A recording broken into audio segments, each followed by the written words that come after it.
Entonces, el hecho de que el electrón pueda penetrar hasta cierta profundidad dentro de una barrera de potencial es lo que nos da una idea de lo que llamamos efecto túnel, y que es cuando tienes, por ejemplo, una barrera de potencial de cierto ancho A.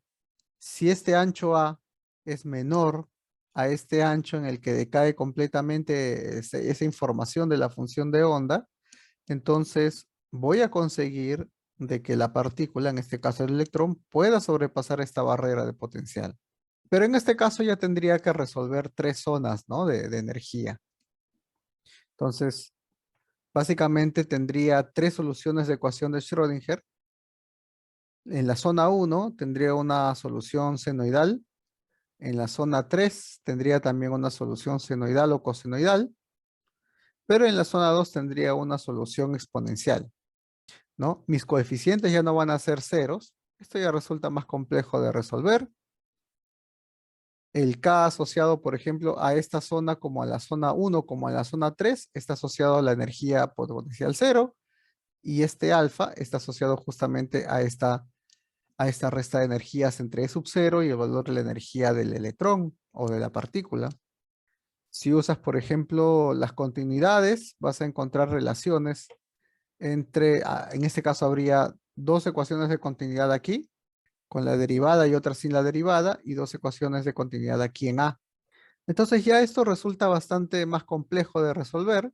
Como les comento, esto ya es álgebra, ustedes lo pueden resolver o ver en el libro cómo se resuelve. Pero una cosa interesante es la transmitancia, ¿no? Esto está en el Leisberg y en el Tipler. Muestren, por ejemplo, que en ese caso la transmitancia tiene esta forma. Hay una relación con el seno hiperbólico de A alfa, ¿ya? Pero lo interesante aquí, ¿ya? Lo interesante aquí es que en el caso de que este A alfa sea mucho mayor a 1, a ver, alfa es esta cantidad, ¿ya? Este exponencial. El A es el ancho. Si la alfa es mucho, mucho mayor que 1, la tramitancia sale proporcional a esta cantidad que está aquí. Ese cálculo, si mal no recuerdo, está en el Tipler. Pero lo importante del efecto túnel es que hay varias aplicaciones, ¿no? ¿Ya? Una aplicación del efecto túnel, por ejemplo, es lo que yo les mencionaba del microscopio, ¿no? Cuando tienes un microscopio, no me acuerdo, microscopio de efecto túnel, incluso creo le llaman. Aquí se genera un campo eléctrico que genera una barrera de potencial, pero que es una barrera de potencial de un cierto ancho. Entonces tú generas aquí el potencial, tienes el electrón con cierta energía.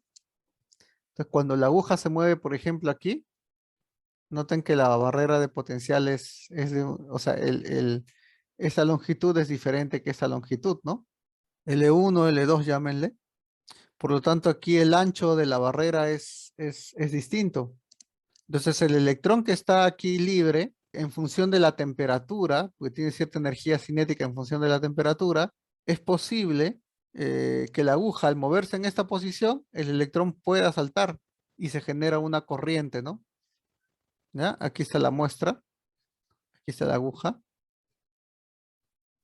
Entonces, al generarse esa corriente, tú sabes que esa longitud ha cambiado. Entonces, puedes asociar el cálculo de efecto túnel a esa diferencia de longitudes.